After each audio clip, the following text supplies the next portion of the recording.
सीताराम सीताराम सीताराम। जब रावण की सहायिकाओं ने, निश्चरियों ने सारे प्रयास कर डाले और जानकी जी को अपने पतिव्रत व्रत से टिका नहीं सकी, तो रावण स्वयं जानकी जी को समझाने गया। और रावण जो है जानकी जी से क्या कहता है, उसका जानकी जी क्या जवाब देती हैं, इन पदों में सूरदास जी ने वर्णन किया है। जनक सुता तू समुझ चित्त में हर्ष मोह तन हेरी, 14 सहस किन्नरी जेती सब दासी है तेरी।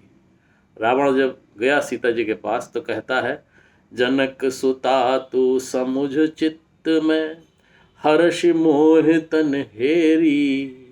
हर्षित होके मेरी तरफ देखो जनक सुता, अपने मन में सोच लो और प्रसन्न होके मेरी तरफ देखो।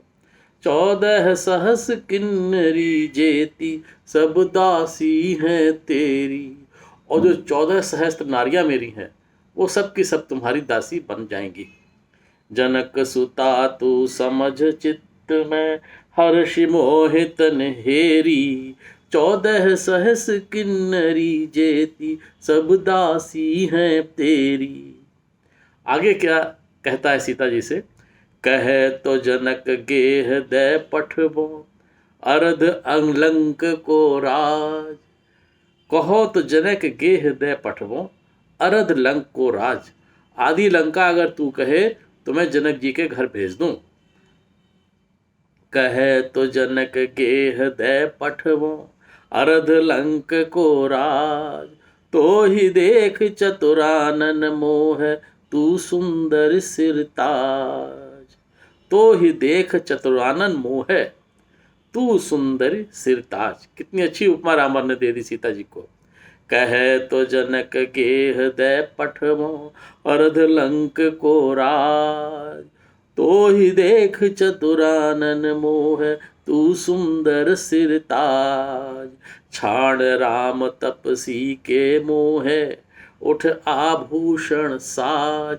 अब तू जो है तपस्वी राम का मोह छोड़ दे और आभूषणों से अपने को सुसज्जित कर ले।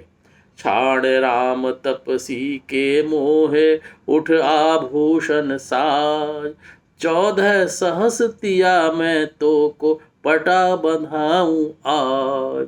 और मैं 14 सहस स्त्रियों की पटरानी में तुमको आज बना दूं। छाड़ राम तपसी के मोहे उठ आभूषण साज, 14 सहस तिया मैं तो को पटा बंधाऊं आज।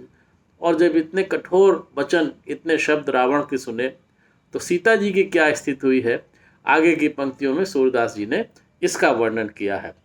कठिन वचन सुन श्रवण जान की, सकीन वचन संभार।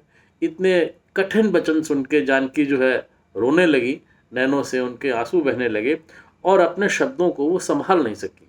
और क्या बोली, तरन अंतर दय दष्ट तरौंधी दयोनी नयन जल ढार।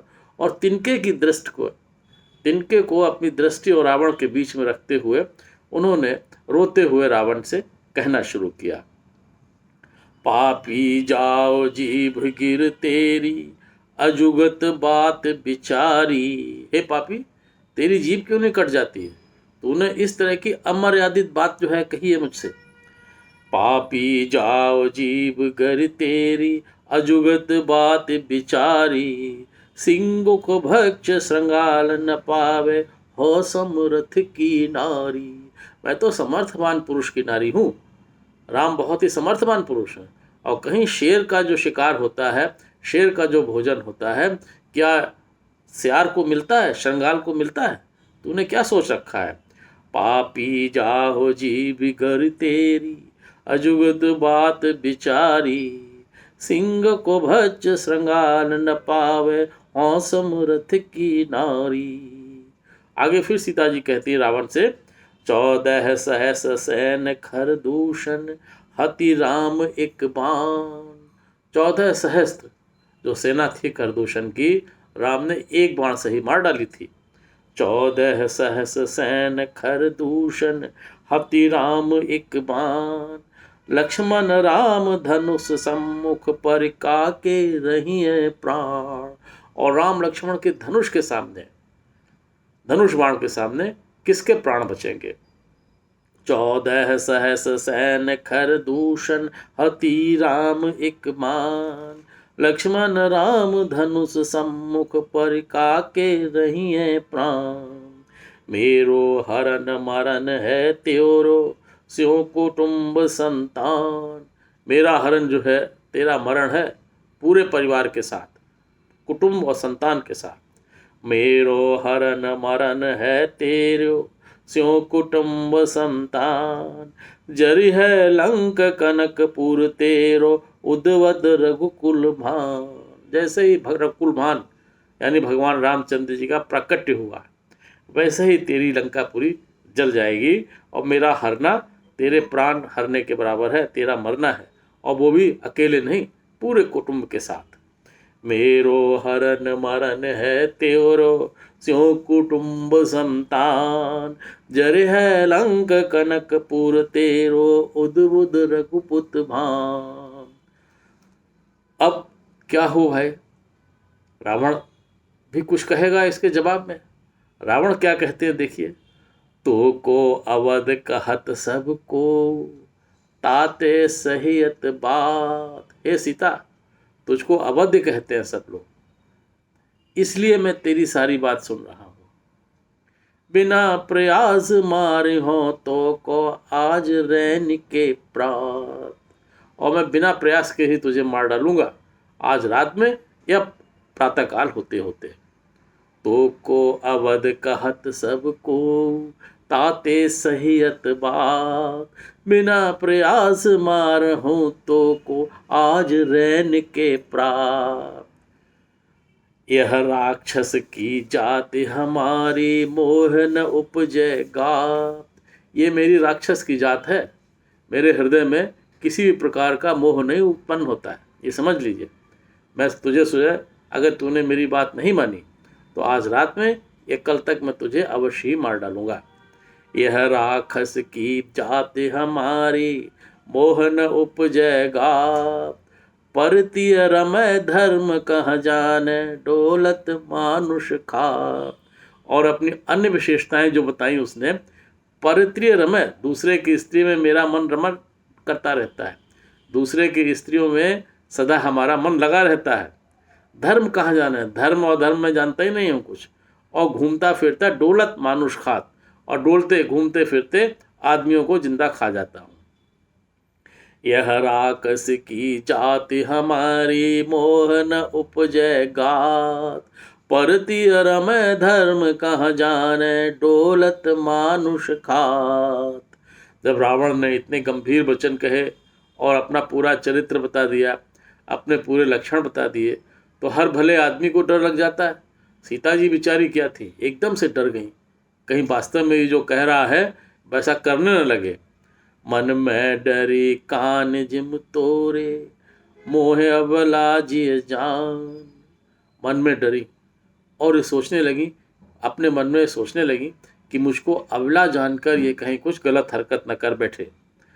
मन में डरी कान जिन तोरे मोहे अबला जिय जान। नख सिक बसन समार सकुच तनु कुछ कपोल गही पान।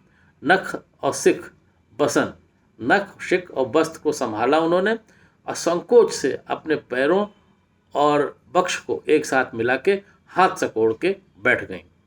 मन में डरी कान जिन तोरे मोहे अबला जिय जान।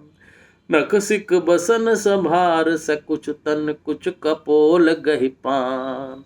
रे दस कंद अंधमत तेरी आयु तुलानी आन। और क्या कह सकती थी, उस समय बेचारी इतनी निर्बल थी, अबला थी, किसी का सहारा नहीं था, असहाय थी, केवल और केवल रावण को कोसने के अलावा वहाँ कुछ नहीं कर सकती थी। तो वैसा ही उन्होंने किया।